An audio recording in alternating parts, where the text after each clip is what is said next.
Good afternoon, brothers and sisters, and welcome to Readings with Regina. Yes, and I want to give a big shout out to my new subscribers. Thank you so much. And I want to remind you all to hit the like button when the video ends. Now, I want to remind, especially my new people, my new subscribers, this is Readings with Regina. So I actually read books to you. Now, why would I do that? Because reading yourself or listening to someone read to you does fabulous things for the brain. And one of the things I really would like to do in my lifetime is to raise the intellectual level of our people, of the generations that are here and the generations to come. So, reading is very important. And as I read to you today, I will be making comments on some of the passages that I really want to make clear and definitive in your mind. Because, as all of you know, we are living through a series of wars. And I would venture to say that most of my listeners, you don't want war. That's not why we're here. But our country is in several wars, and I'm being generous saying several, all right? Because many of the leaders of America are vampiric. They love blood. They don't mind killing. Their family members don't go to war, but yours do. All right, here we go. The first book I'm going to read from is called The Slave Ship. Oh, I know you all love that book. Now, you know I'm being facetious, but this book is very important because the building of the slave ships was a part of the economic foundation of America.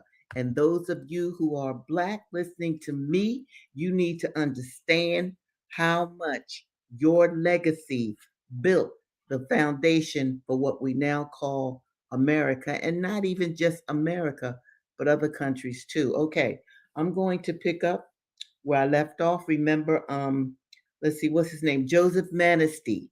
He's writing to John Bannister about a specialized slave ship that he once built.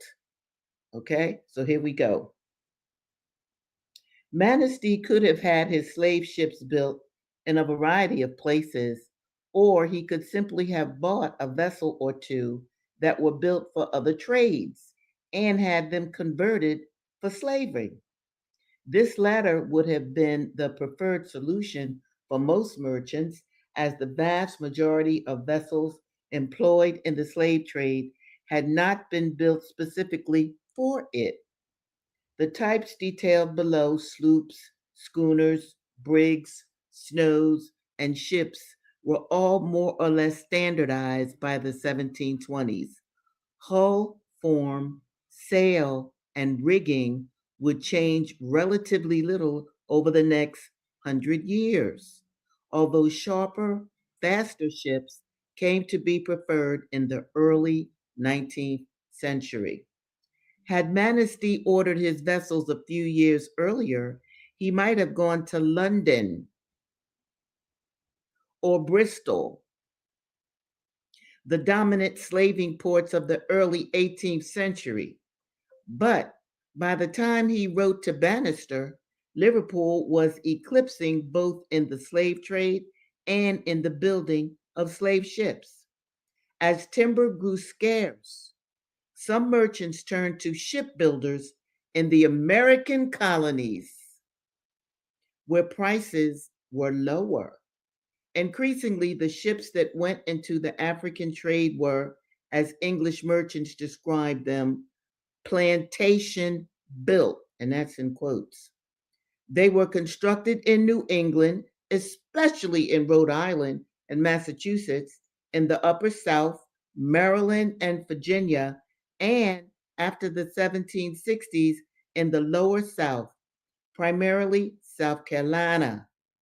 Especially popular among slave ship merchants was the Bermuda sloop, built with native red cedar that was light, strong, and rot resistant. as the oak forests of northeastern America were slowly depleted over the course of the 18th century and the cost of bringing timber to the coast increased, a preferred source became southern pine, which meant that much of the wood for the slavers was hewn by slaves, many of whom had crossed the Atlantic on slave ships. Liverpool shipbuilders even imported pine from the slave based colonies of Virginia and California, Virginia and Carolina, with which to build guineamen in their own yards. And let me stop again, because every time I see that word guineamen, I want to stop and say to you all, Guinea is a part of West Africa.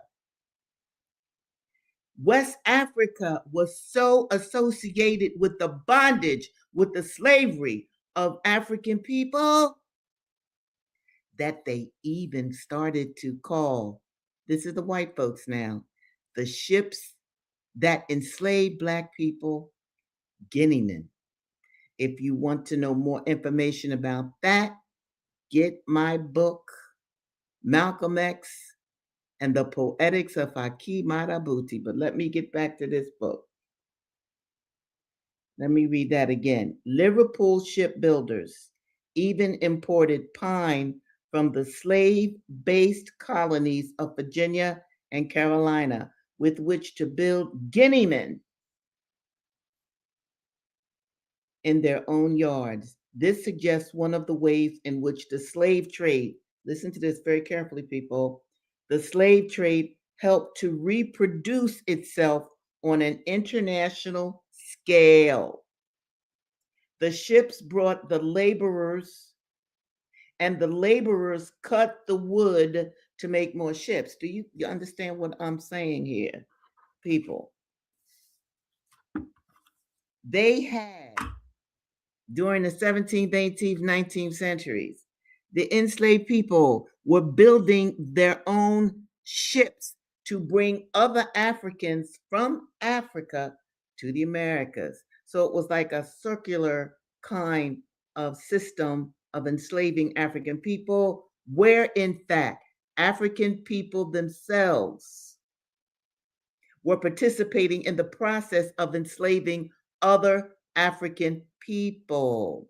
That is very important for you to understand as a member of the Black race. And it's also important for you to understand how the economics of this country formed and how laws, because this was certainly legal. Slavery was absolutely legal. All right? Boom. And we're going to get more into that when I read my next book, The Incidents in the Life of a Slave Girl. But I just needed to stop to say, did you hear those cities that were mentioned? South Carolina, Massachusetts. You hear that? With its bond with Liverpool, with England. So you see the Atlantic slave trade. Oh, it was in Europe and in America. And one of the worst things that enslavers did, which helped to confuse the mind of enslaved people, and the residue of that is with us today. That is why I mentioned it. They had the enslaved people participating in their own enslavement, their own bondage. Okay, I've preached enough. Here we go to my second book, Incidents in the Life of a Slave Girl. Okay, well, let me just say this to you too. Now, Linda Brent, Harriet Jacobs, her name is Linda Brent in the book, but her real name is Harriet Jacobs. But the point is this: she was owned as a child by a Dr. Flint, a pedophile. Anyway, when she got older, he wanted to build a house for her in the woods so he could go and rape her whenever he wanted to. She refused. So Dr. Flint sent her to the plantation of his son, Mr. Flint. So I want to make sure that my listeners are not being confused when I say Mr. Flint, Dr. Flint. Dr. Flint is her original purchaser. He got mad at Linda and sent her to his son, who had a plantation. But Linda got a plan. This is where I'm going to pick up, okay, from last week. Linda has a plan to escape slavery, and that's what I'm going to read to you right now. She's at her grandmother's house. Nobody knows that she has escaped from the Mr. Flint, the son of Dr. Flint, because they pass, enslaved people down through families. In any event, no one knows that she has left. Here she goes. Here she goes. As I was about to open the street door, Sally laid her hand on my shoulder and said, Linda, is you going all alone? Let me call your uncle. No, Sally, I replied. I want no one to be brought into trouble on my account. I went forth into the darkness and rain. I ran on till I came to the house of the friend who was to conceal me. Early the next morning, Mr. Flint was at my grandmother's house inquiring for me. She told him she had not seen me, and supposed I was on the plantation. He watched her face narrowly and said, quote, Don't you know anything about her running off? End of quote. She assured him she did not. He went on to say, Last night she ran off without the least provocation. We had treated her very kindly. My wife liked her. She will soon be found and brought back. And her children, are they with you? When told that they were, he said, I am very glad to hear that. If they are here, she cannot be far off. If I find out that any of my niggas, if I find out that any of my niggas have had anything to do with this damned business, I'll give them 500 lashes. 500 lashes. Now, I'm going to stop here for a minute because you see the word that I emphasized. This is Mr. Flint. If I find out that any of my niggas, look here, people. I know poets and rappers, y'all have made the N word, your own. Boom! But I am here to tell you that word came out of the basement of white beast's mind.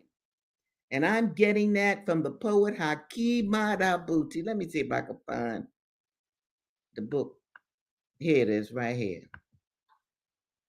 That's Hakeem Madabuti, a poet from the 1960s. And I wrote about him, Malcolm X and the Poetics of Hakeem Madabuti, a great poet. He founded and put together Third World Press. But the point is this.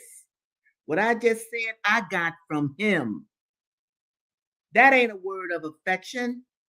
He said in a poem, a beautiful poem, that word comes out of the basement of someone's mind.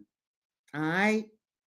That word is not a great word. I know, many people, want to debate me on that. I ain't debating.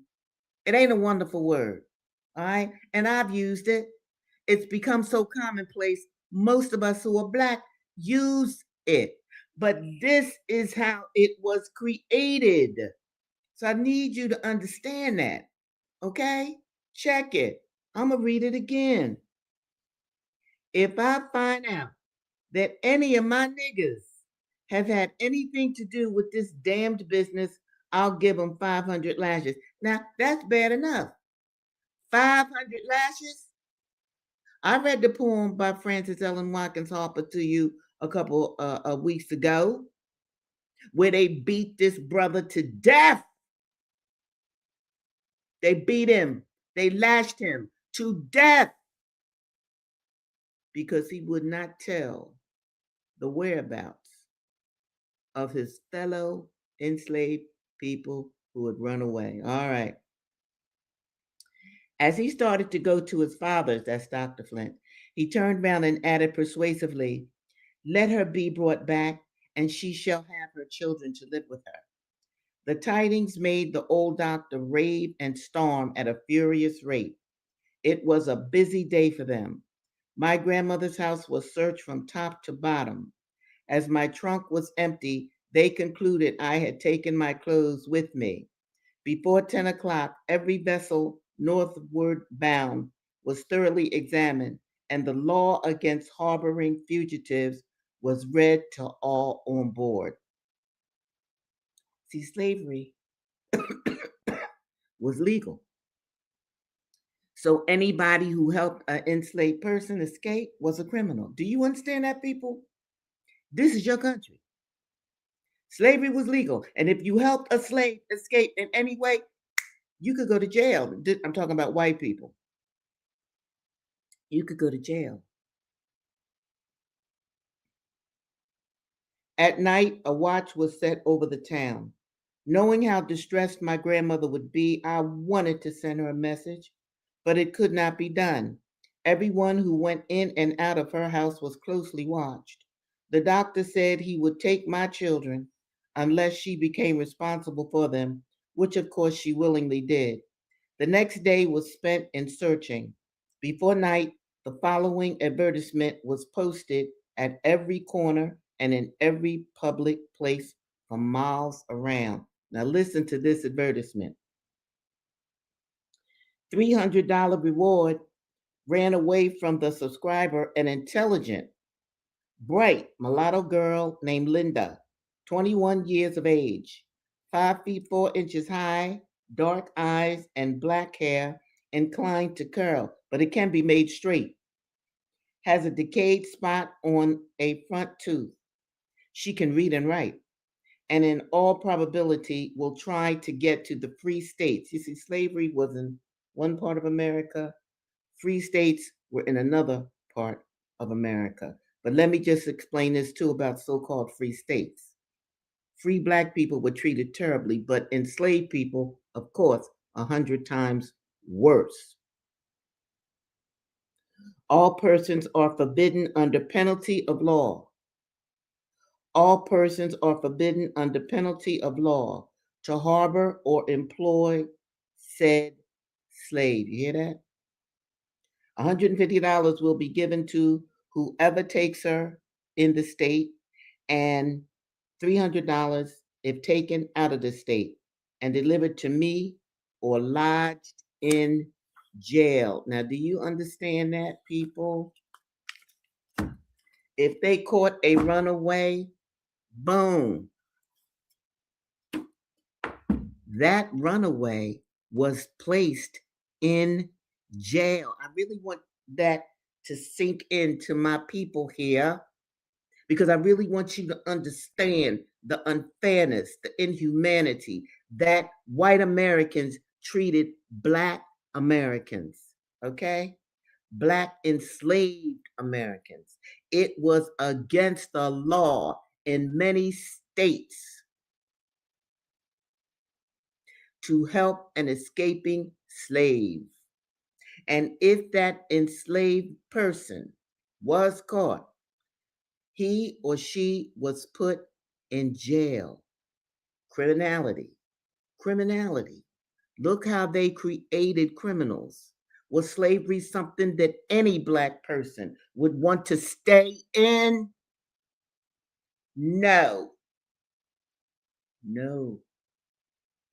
All right, here I go to my next book.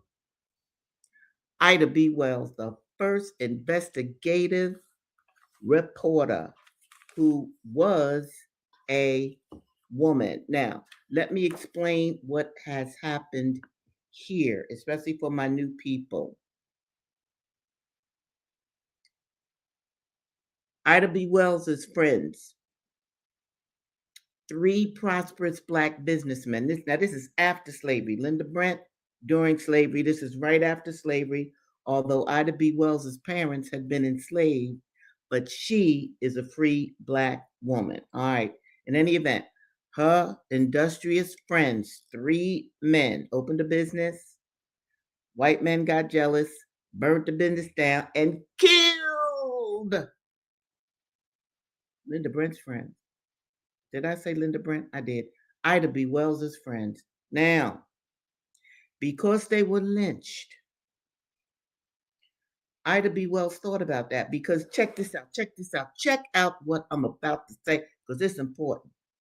Ida B. Wells, like most Americans, white, black, whatever, the media was the newspapers. There was no TV or a radio or whatever. Boom. Media meant everything. And in the media, at that time, in the newspapers, when black men were lynched, they said that it was because they raped white women. Ida even believed that. Most Americans believe that, you know, that the white woman is so gorgeous that black men just have to have her. So they rape her. That was the image of the black man that was printed in media during the 19th century. You got that, people? Boom. Once Ida's friends were lynched, she knew something was wrong. They hadn't raped anybody. So she did some investigations of lynchings. And of course, she found out that it was normally white women going after black men or whatever. They get caught, holler rape, and there it goes. The black man gets lynched. And even if the white girl didn't say rape, the media, her father, her family, to protect her reputation would say, well, it was rape. Not love or anything like that. No, it was rape.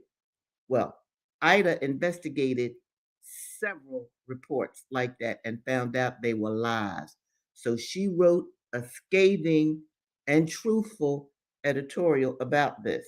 And because she wrote an editorial about this, the white men in Memphis went crazy and tore her newspaper, the Free Speech, tore it down, burnt it down, ran the people out of town. It was two other brothers that she owned that paper with, the Free Speech. And in this part that I'm about to read, Ida is wondering and looking for information about what happened to her partners in the newspaper business, the Free Speech. Ida happened to be out of town when the whites went nuts and burnt the place down. Okay, so she's looking for information about especially one of her newspaper partners. Okay. Where am I? Long afterward, I learned that one of the leading citizens of Memphis, who had been a Union man during the Civil War, sent word to Mr. Fleming. That is one of her business partners who ran the newspaper, The Free Speech, that Ida worked for. Word to Mr. Fleming, my business manager, that this committee was coming and that he must leave town. See, they were the white men that burnt down the business and tore it apart. They were after not only Ida, but Mr. Fleming. That was why the committee did not find him.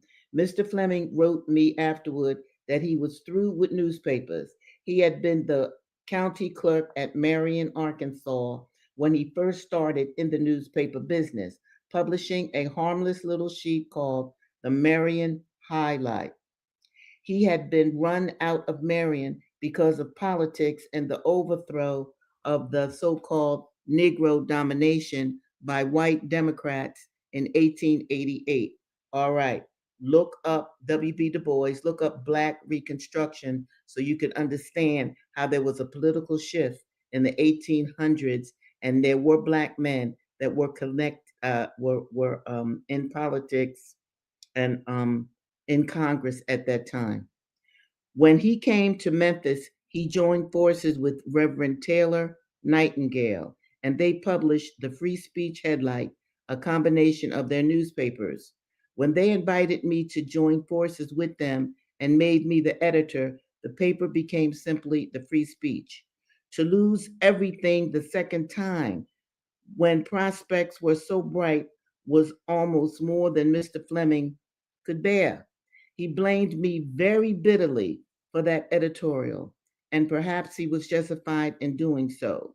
He came to Chicago and found many old Memphis friends who persuaded him to start the free speech again. With no money and little help, he soon gave up and went west, connecting himself with a journal in Kansas. He remained in newspaper harness until he was called from labor to reward some years later. He left several children to whom he bequeathed a stainless manhood. He was an ideal business manager who looked strictly and honestly after the business end of the work and made the paper a success financially. Now, I want to go over a few things here. First of all, her business partner blamed her for writing an editorial that told the truth about why Black men were being lynched. So he was mad at her, and she understood that. So, what does that tell you? That tells you that in the 19th century, okay, media, Black media was to, in fact, lie in their reports to save their own lives, to save their own business. They were not allowed to tell the truth about what was going on in America, in American culture, between the races. If they did besmirch any white woman's name, then they could have their business burnt down to the doggone ground, run out of town, and sometimes killed or beat. So this man, Mr. Fleming, this was the second time he had lost in the newspaper business. And he died soon after. And it's an important sentence that I want to emphasize that Ida B. Wells uses. She said, he left several children to whom he bequeathed a stainless manhood. Can you imagine what a stainless manhood is? These brothers were good brothers. These brothers were smart brothers. These brothers were industrious brothers. That's what a stainless manhood means. Good Black men, strong Black men, smart Black men. So, if you're good and you're smart and you're brave, hello, white America will make sure that you do not go far. And I really want all of my listeners to understand exactly what I'm saying right now. Unless you imitate white people in language, word, deed, and culture, you could lose your job. You could be injured. You could be defamed. Do you understand that, people? And I'm saying it like this because that kind of residue is still with Black people today. You go along to get along. You dig? But Readings with Regina is here to tell you we must stand up for our own race. We must become independent people. We must look at this country for what it is. It is a war machine that loves blood. It loved the blood of African people when they dragged us over here. They loved the blood of the genocide they committed on the native indigenous people who were here. And right now, in all of these terrible wars, in particular the one in Iran, you know that's an unnecessary war. But is it legal? Is it legal? This is why, my people, don't be playing around with your children. Don't just let them look at TV. Don't just let them look at the mainstream media. Find other alternative news sources. Read to your children. Have your children look at my videos. You look at my videos. Find elders in your neighborhood who have specialties in all kinds of skills. Teach your children at an early age. I know I'm preaching, but it's necessary. Dig. Also, Your children should be playing some kind of an instrument and they should learn to read music. That too helps the brain. Have you ever seen how musicians don't even be looking at the piano, don't even be looking at the guitar, and they can play? What does that tell you about your creativity, about your human body? Okay, I didn't even get to Asada, but I promise you I will get to her on Thursday. Now, I'm not going to read her now because I want to just show you this for a moment before I check out of here today. You see the gentleman in the far right where it says, "We are our own liberators"? That's Jalil Mutakim. That brother did almost 40 years in jail for you. What do I mean by for you? Look, he was a member of the Black Panther Party for self-defense. Then he went into the Black Liberation Army, as did Assata Shakur. And he did darn near 40 years in jail. But let me tell you this, my people, and I want you to know him. Now, that's him as a young man, but I want you to read what he had to say about the Black Liberation Army, about the people who participated in it, and why they did. Very important. We are our own liberators. He is a hero. Now, you see the banner going across the bottom of the screen there? You see that? I want you to read that. That's why I didn't change it. I didn't move it. The Jericho movement. Jalil Mutakim is a part of that. I think he was one of the founders.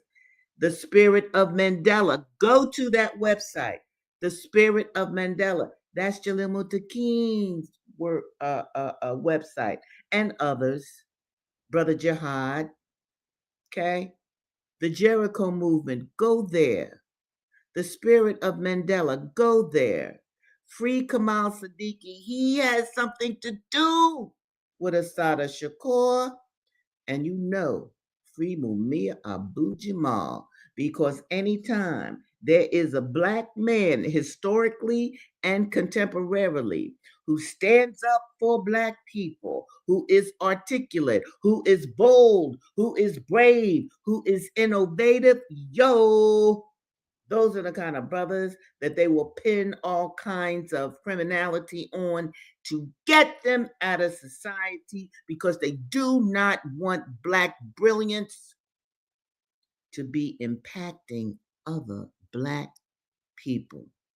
All right, brothers and sisters, you know how much I love you. You know that I pray for you every night and every morning. You know that I want you to use these videos as teaching tools. I have told you in the beginning of this show, and I'm going to reinforce it at the end right now. Reading inspires the brain, okay? It makes neural synapses come together in the brain. In short, it will make you more intellectual. This is what you want to be, because this is what we need to be to help our race and to help ourselves and to help the next generation and the generation here and even those who are unborn. That is important because, as I mentioned earlier, look at the wars that this country is in and look at who started these wars. Don't go blind. Don't look away. Know where you are and why you were sent to this planet at this particular time. All right, my brothers and sisters. I know Asada's going to forgive me for not getting to her book, but I'm definitely going to get to it on Thursday. Okay, I'll look for you then, same time, same place. Readings with Regina. Bye now.